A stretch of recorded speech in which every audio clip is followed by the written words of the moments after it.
بیا یه چیز جالب برات بگم. تا حالا دقت کردی پیتزا یه فاجعه هندسیه؟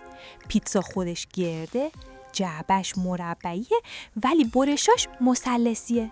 اصلا چرا؟ اصلا اول از جعبه بگم.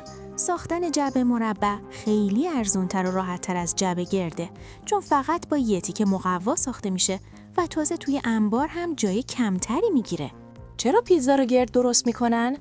چون وقتی خمیر رو پهن میکنن، دایره شدن باعث میشه گرما به صورت مساوی به همه جاش برسه و لبه هاش نسوزه.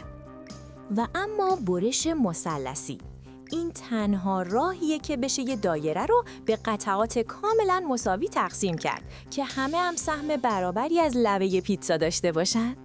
البته تو خونه ما اصلاً برش نمیخوره، میذاریم زیر نون سیر بشیم. توی قسمت بعد توضیح میدم چرا دکمه‌های لباس زنانه و مردانه با هم فرق داره. پس این ویدیو اگه برات جالب بود لایک کن و منو ساب کن تا ویدیوی بعدی رو از دست ندی.